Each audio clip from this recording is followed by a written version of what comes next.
Hey everybody, welcome back. We've got our brand new YoraHome Mandrill CNC. There might be an extra surprise in there, I don't know, we'll have to see. But I've also got Justin and Ryland here to help me today to see how easy it is to install it. I'm not going to teach them how to do it, I'm not going to walk them through it. I just told them to go watch a video on YouTube, and then I'm going to let them open the box and figure out how to do it. And so what I'm looking for is, can they do it on their own, or do they need my help? And what I hope you can get from this is not only seeing how to assemble this, but to see how easy it is to assemble, how quickly it is to assemble. So we'll keep track and we'll let you know how long it takes, and we'll get an honest review from these two about how difficult it was. Now, I will warn you, Justin is a master Lego builder. Hey. This may be easy for him, but this is Justin. Hey. And this is Ryland. Hello. I'm going to let these two put this together, and I might stop in and check on them every once in a while, but we'll see how this goes for him. It's time to think outside the box. Or actually, Probably think more about working outside the box.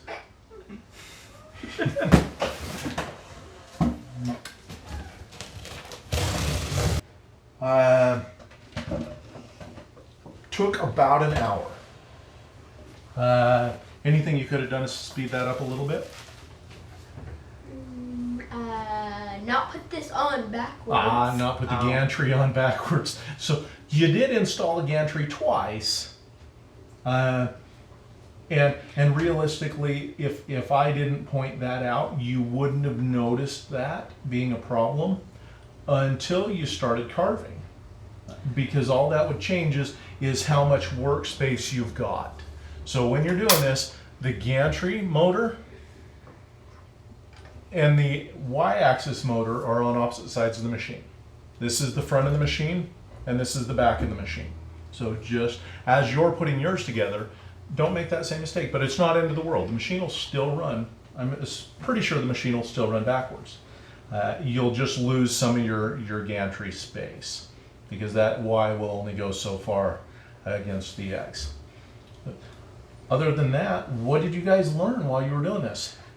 Despite my cutting through the box and the book, and all the way through the box and most of the way through the book, the actual machinery was actually still intact as it was on the bottom, and it was safe from the box cutter. So maybe when we're cutting stuff, don't go so deep. We don't want to be cutting like we're a Walmart employee cutting boxes of milk open. Yeah, another thing that I learned, always inventory first. Inventory first, definitely. They put the inventory right at the first of the book, so it makes it real easy to go through and make sure you've got everything.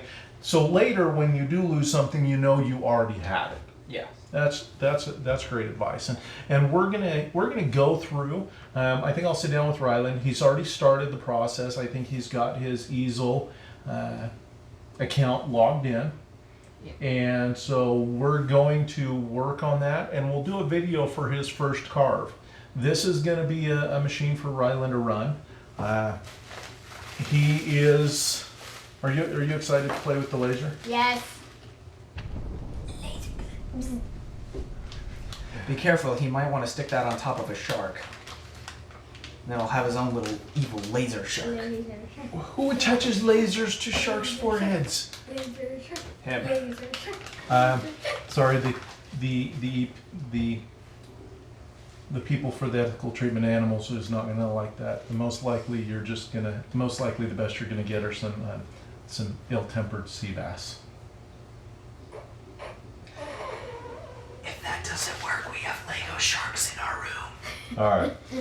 Either way, you've got the router, you've got the laser, and what kind of stuff are you going to make with this thing?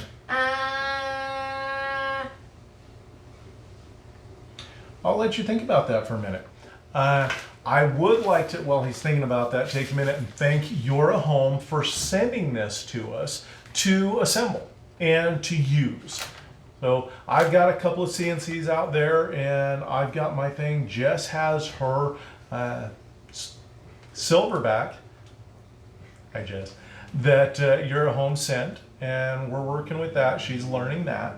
And YoraHome sent this one for me to unbox and build and do some reviews on to let people know, because I've been looking for something to share with my friends. My Maverick's not exactly an entry-level CNC, so Justin, Ryland, would you consider, as far as assembly, this is entry-level assembly? Yes. Okay. There were a couple of times where I popped my head in and gave you a little bit of advice. Could you have done it without that? No.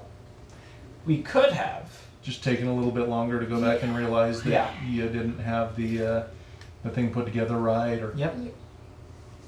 maybe that you were, if you connected the Z limit and the X limit, cross-connected those, that would come up with an error later when you're running the machine. Hopefully it didn't Hopefully it would not have short It circuited. wouldn't short circuit the machine. What these Z limit and Y limit motors do is there's little trigger switches here and here and here and here and here that when the machine comes all the way to this side, it pushes this X-axis switch.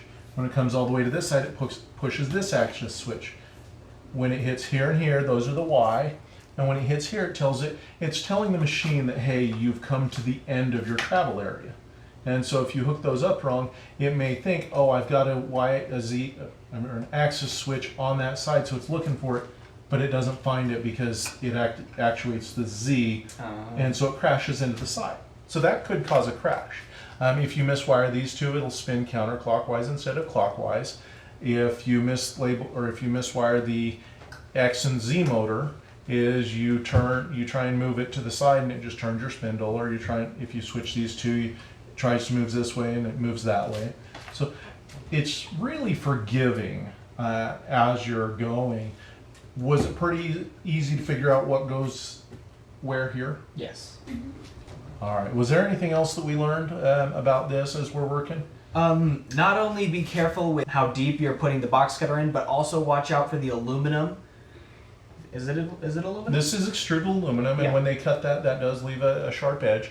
And one way you can mitigate that, and we'll probably do it, is just take a piece of sandpaper and run it across that edge, top and bottom, on both sides, and that'll clean that edge up. And was it a bad cut?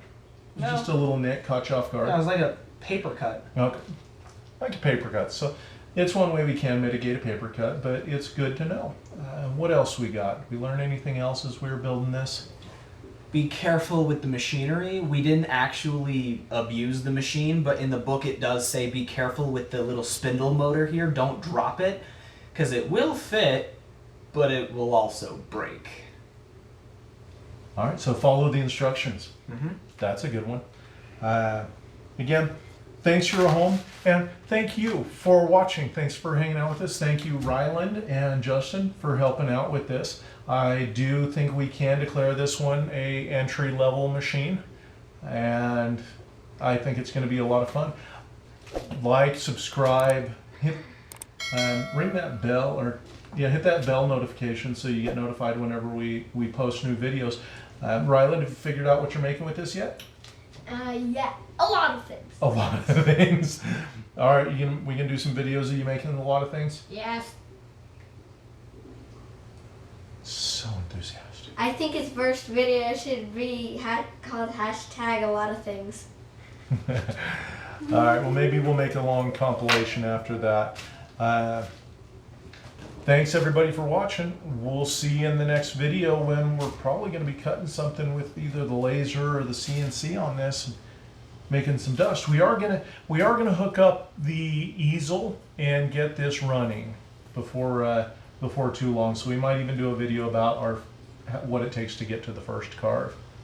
All right. Hey, we'll see y'all later. Hashtag a lot of things. Bye.